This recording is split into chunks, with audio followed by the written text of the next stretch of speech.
আমি নামাজের উপদেশ দিচ্ছি, কিন্তু নামাজ আমার মনে নাই, নামাজ আমার কাছে নাই। আমার কথায় আর এক ব্যক্তি নামাজে হবে নাকি?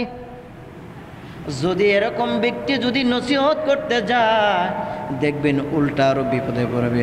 নিজেই নামাজ পড়ে না, নিজে রোজা রাখে না, নিজে ঘুষ খায়, নিজে সুদ খায়, আবার আমারে ওয়াজ করবার রয়েছে। হয় কিনা এরকম? আছেন এরকম দর্শক, যে নিজেই ভালো না, আবার আমারও একের উপদেশ দিতে আইছে। ভাইয়ারা আমার, তাহলে ওয়াজ যে করবে বক্তার দুইটা গুণ থাকতে হবে। একটা গুণ আল্লাহ তাআলা বলছেন, ইত্তাবিউ মাল্লা আসআলুকুম আজরাহু ওয়া হুম মুহতাদুন। এক নাম্বার গুণ হলো, যে উপদেশটা দিবে ওই উপদেশটা ওই ওয়াজকারীর মধ্যে থাকতে হবে। যেই আয়াতগুলো আমি তেলাওয়াত করেছি, যেই সূরাটার তেলাওয়াত করেছি, এই সূরাটা কোন প্রেক্ষিতে নাজিল হয়েছে, কি কারণে নাজিল হয়েছে, কোন বিষয়ে নাজিল হয়েছে, এই প্রেক্ষাপটটাই হলো কোরআনের শানে নজুল বলা হয়। সূরার যে একটা শানে নজুল আছে, কেন নাজিল হইল, কিসের কারণে নাজিল হইল, আল্লাহ কেন নাজিল করলেন, এই বিষয়কেই বলা হয় শানে নজুল। এই সূরার শানে নজুল বুঝার আগে আমাদেরকে একটা ঘটনা জানতে হবে। কি জানতে হবে? বুঝেন নাই মনে হয়। কি জানতে হবে? একটা ঘটনা জানতে হবে। কেন এই আয়াতটা নাজিল হইলেন, এই সূরাটা নাজিল হইলেন? একটা শানে নজুল আছে। এই শানে নজুলটা একটা ঘটনা দেয়া। সুবহানাল্লাহ। এই শানে নজুলটা আল্লাহ রাব্বুল আলামিন বলতেছেন, ফাযাক্কির,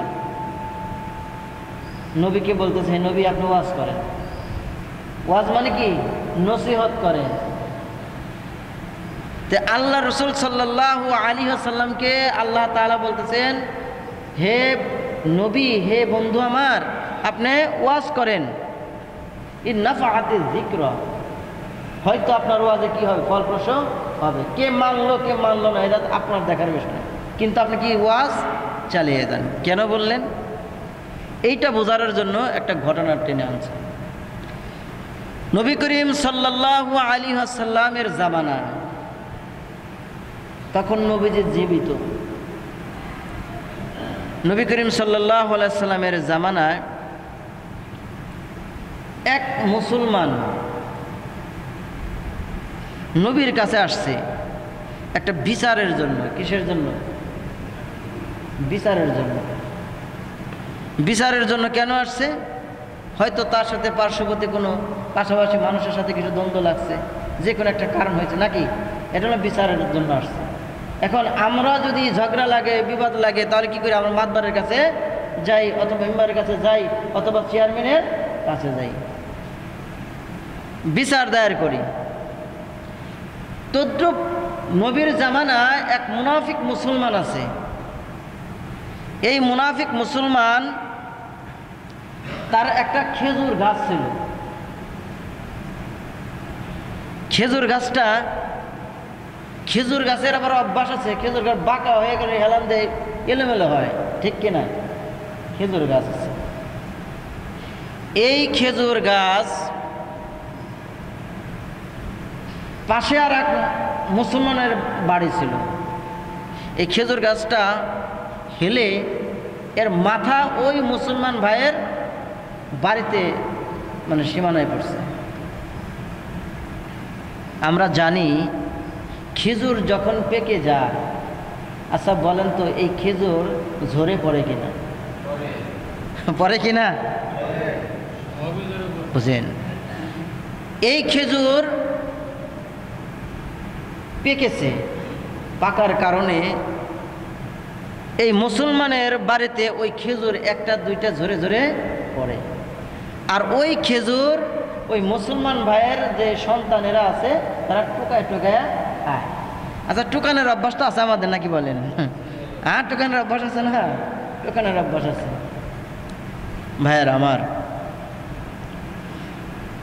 মুসলমান ভাইয়ের সন্তানেরা খায় বিধায় এই লোকটা নবীর কাছে যায় বিচার দিছে, নালিশ চাইল, যে আমার এটা মীমাংসা করে দেন।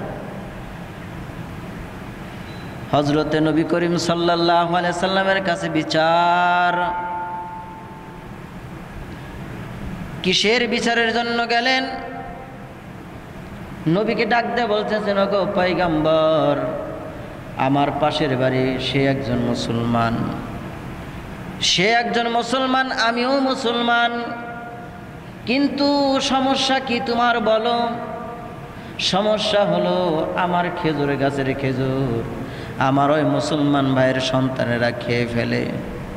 আমি ওই খেজুর বিক্রি করব, টাকা পাবো, কিন্তু ওই খেজুরগুলো মুসলমান ভাইয়ের সন্তানেরা খেয়ে ফেলে। এটার বিচার আমি চাই, এটার বিচার আমাকে করে দিতে হবে। আল্লাহর নবী সাল্লাল্লাহু আলাইহি সাল্লাম বললেন, হে আমার ভাই, তুমি দাবি করতেছো তুমি মুসলমান, যেই ব্যক্তির সন্তানেরা খেয়েছে ওই ব্যক্তিটাও মুসলমান।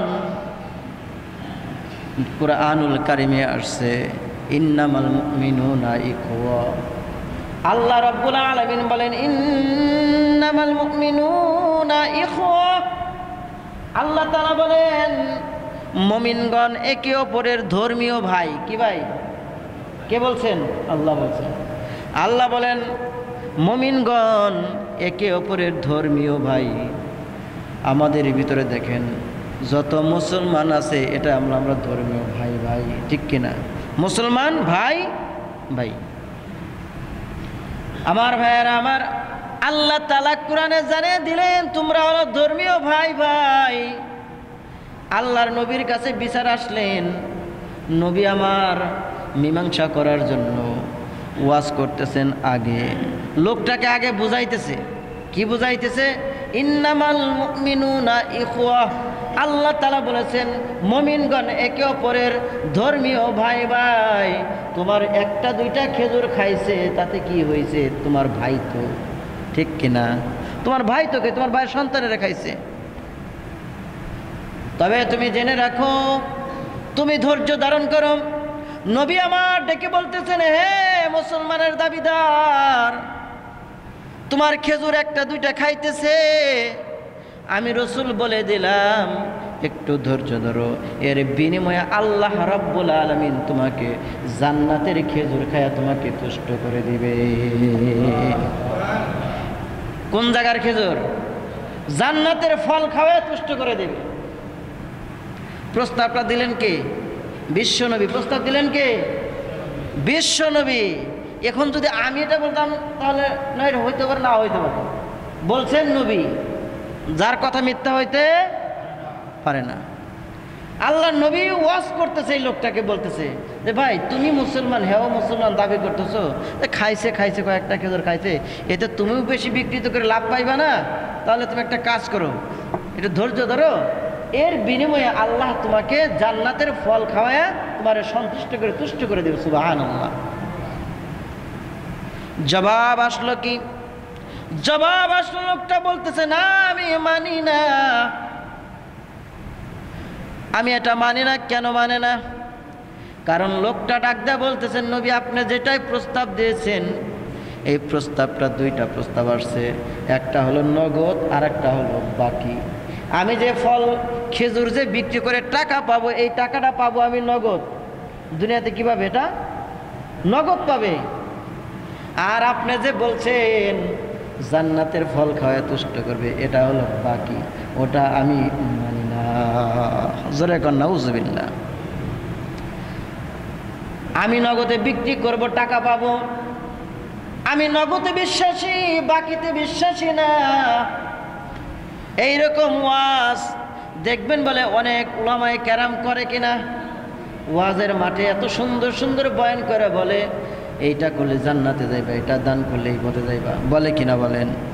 এক একভাবে বলে, বলার পরে অনেকে আছে দান করে, আবার অনেকে আছে বিশ্বাস করি না, দান দরকার নাই, কারণ নগদে বিশ্বাসী, বাকিতে বিশ্বাসী না।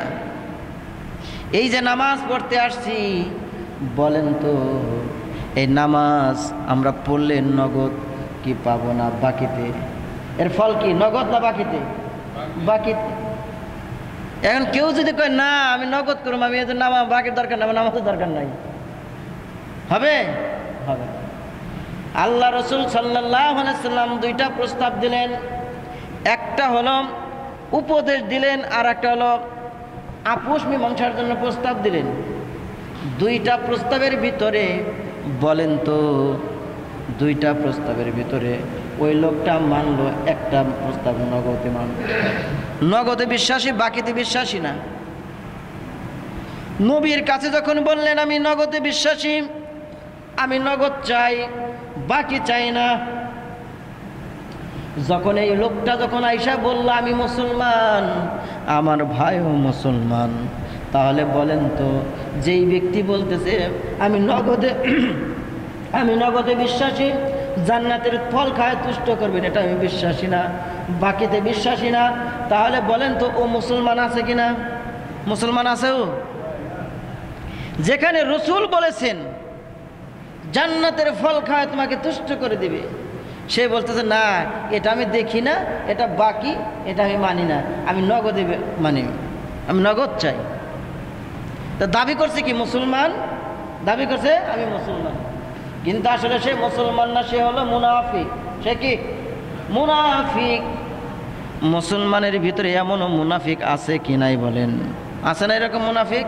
অনেক মুনাফিক আছে মুসলমান, আমি একের পাক্কা মুসলমান।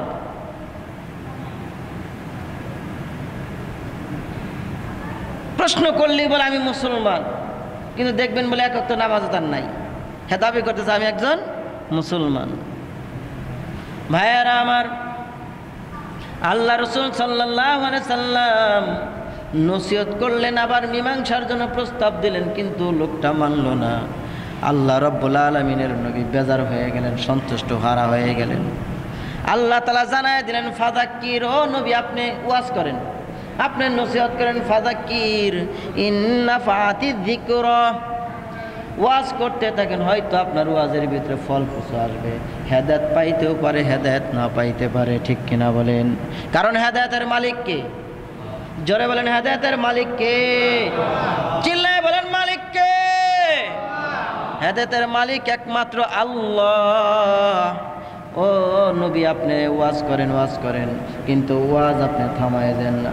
এই জন্য ভাইয়েরা আমার, পৃথিবীর জমিনে দেখতে পারেন ইলমে দ্বীন যারা অর্জন করেছে, আলেম ওলামারা ওয়াজ করার তালে আছে, ওয়াজ করতেছে, কিন্তু কখনো কি ওয়াজ থামাই দিছে? কত অপদস্থ, কত অপমান হইতেছে, এরপরেও কিন্তু আলেম ওলামারা ওয়াজ কিন্তু ছাড়ে নাই, নসিহত করার চলতেছে। কারণ একটাই, হেদায়েতের মালিক আল্লাহ, আর দাওয়াত দিতে হবে, এটা হলো আমাদের দায়িত্ব, ঠিক কিনা? দাওয়াত দিতে হবে, এটা আমাদের দায়িত্ব। দাওয়াত আমাকে চালিয়ে দিতে হবে। যেখানে রাসূল করিম সাল্লাল্লাহু আলাইহি সাল্লাম দাওয়াত দিচ্ছেন, দেওয়ার পরেও সে মানতেছে না, মনক্ষুণ্ণ হয়ে গেছে, আল্লাহ তাআলা জানিয়ে দিতেছেন নবী আপনি ওয়াজ করেন, সমস্যা নাই, কে মানলো কে মানলো না এটা আমি বুঝবো, কিন্তু আপনি ওয়াজ চালিয়ে দেন। ভাইয়েরা আমার, বন্ধুগণ আমার, এই মুসলমান দাবি করলাম আমি মুসলমান, কিন্তু নবীর কথা বলার পরেও কিন্তু মানল না, সে আর মুসলমান না, সে হলো মুনাফিক মুসলমান, ঠিক কিনা? সে হলো মুনাফিক মুসলমান। আর এই মুনাফিক মুসলমান ইসলামের ক্ষতি করে কিনা বলেন? ইসলামের ক্ষতি করে না?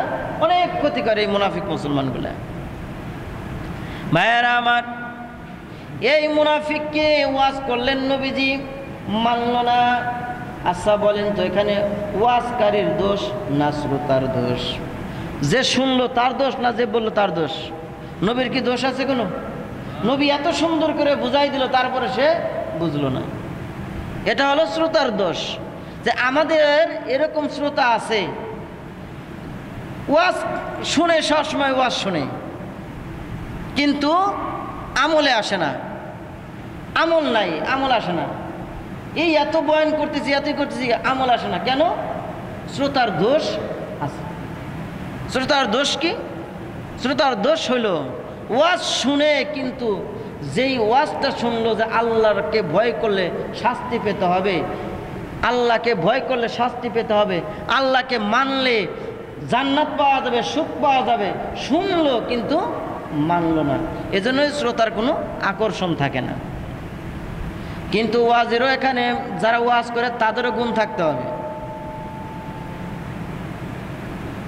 যারা ওয়াজ করে তাদেরও গুণ থাকতে হবে দুইটা। তাদের এই দুইটা গুণ যদি না থাকে, যত ওয়াজ করুক ওই ওয়াজে দর্শকের কি আসবে না, শ্রোতাদের তাসির আসবে না, হবে না। এক নম্বর গুণ হলো আল্লাহ রাব্বুল আলামিন কুরআনুল কারীমে ঘোষণা করেন, ইত্তাবিউ মা লা ইয়াসআলুকুম আজরাও ওয়া হুম মুহতাদুন। আল্লাহু আকবার বলেন, জোরে বলেন আল্লাহু আকবার। আল্লাহ তাআলা কুরআনে জানিয়ে দিতেছেন ওয়াজকারীর যে গুণ কি। ওয়াজকারীর দুইটা গুণ থাকবে। একটা গুণ হইল যে ওয়াজ করবে, যেই বিষয়ে ওয়াজ করবে ওই বিষয়ের ওয়াজটা তার ভিতরে থাকতে হবে। আমি নামাজের কথা বলতেছি, নামাজ আমার কাছে থাকতে হবে, বুঝতে পারছেন? আমি রোজার কথা বলতেছি, রোজা আমার ভিতরে থাকতে হবে। আমি কোরআন তেলাওয়াতের কথা বলতেছি, কোরআন তেলাওয়াত আমার কাছে থাকতে হবে। আমি ঘুষের বিরুদ্ধে কথা বলতেছি, ঘুষ আমার থেকে বিরত রাখতে হবে।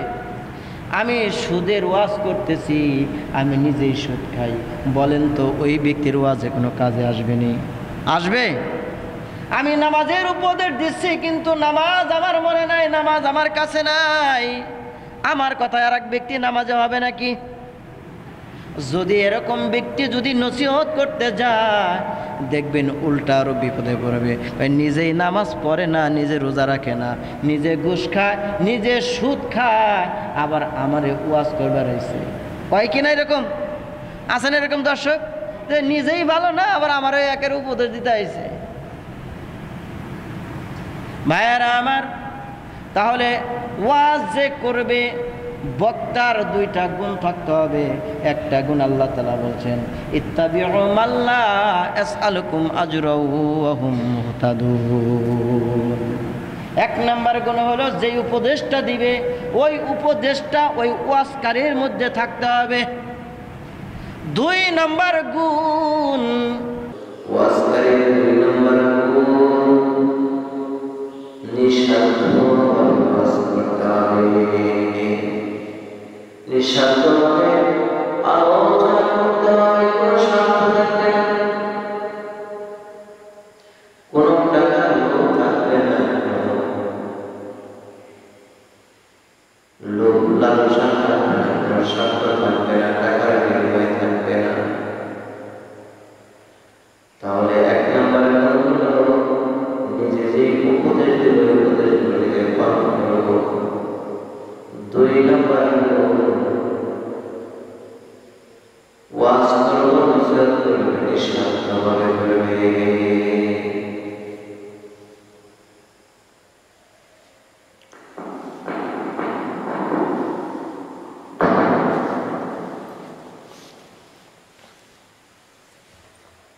দুইটা গুণ থাকতে হবে ওয়াজকারীর।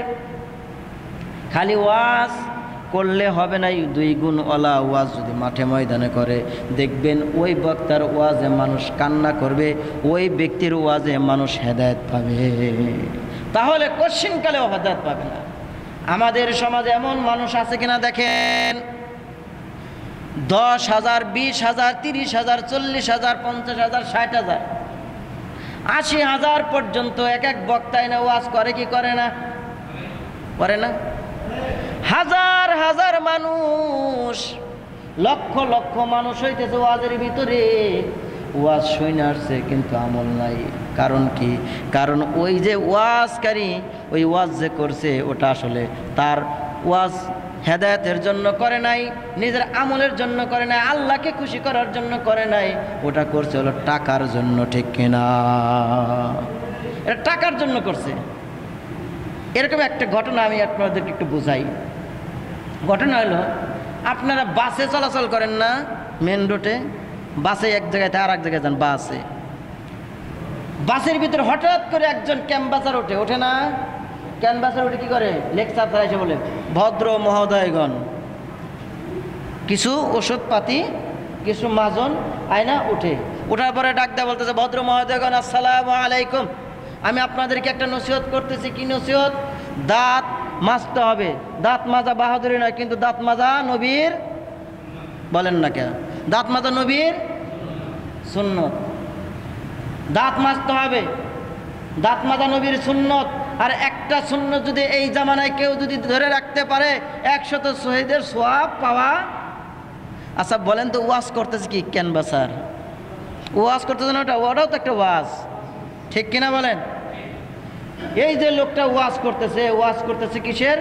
ভালো কথা, কিন্তু নবীর সুন্নত নিয়ে ওয়াজ করতেছে। কিন্তু আসলে বলেন তো, ওই ওয়াজটা কি তার হেদায়েতের জন্য না তার টাকা অর্জন করার জন্য, জিনিস বিক্রি করার জন্য? তাহলে বলেন, তার ওই ওয়াজে কি মানুষ হেদায়েত হবে? যে আমাদের ভিতরে এমন বক্তা আছে, এমন হুজুর আছে, এমন আলেম আছে, এরা কি করে? টাকার বিনিময়ে এসে ওয়াজ করে। বলেন তো, এদের ওয়াজে কোনো দিন কেউ তাসির করতে পারবে না। কোনো বক্তা নিজেও শেষ, শ্রোতাও শেষ। এই বক্তা দিয়ে আপনি কখনো এই মানুষকে হেদায়েতের পথে আনতে পারবেন না। কারণ এরা ওয়াজ করে নিজের জন্য, টাকার জন্য ওয়াজ করে। এখন বর্তমান সমাজে, বর্তমান অবস্থায় প্রত্যেকটা মাহফিলে যান, প্রত্যেকটিতে যান, একই অবস্থা। একজনকে সিলেক্ট করছেন যে আজকে আমি প্রধান বক্তার একজন সিলেক্ট করলাম। ভাই, হ্যালো হুজুর, কেমন আছেন? আলহামদুলিল্লাহ। হ্যাঁ বলেন ভাই, যে আপনাকে তো আমাদের মসজিদে, আমাদের ওয়াজ মাহফিলে, মাদ্রাসা মাহফিলে প্রধান বক্তা হিসেবে আনতে চাই। কি বলেন আপনি? যে আলহামদুলিল্লাহ। সে কি বলবে জানেন? সে প্রথমে বলবে, আচ্ছা ঠিক আছে, কোথায়? অমুক জায়গায়। ভাই একটু খরচটা একটু বেশি হবে, এত দিতে হবে। যেই হুজুর মনে করেন এত দিতে হবে, এত করতে হবে, তাহলে বলেন ওই হুজুর আনে আপনি বলেন তো, যে শ্রোতাগুলো আসবে, ওই শ্রোতার কি কোনো তাসির হবে?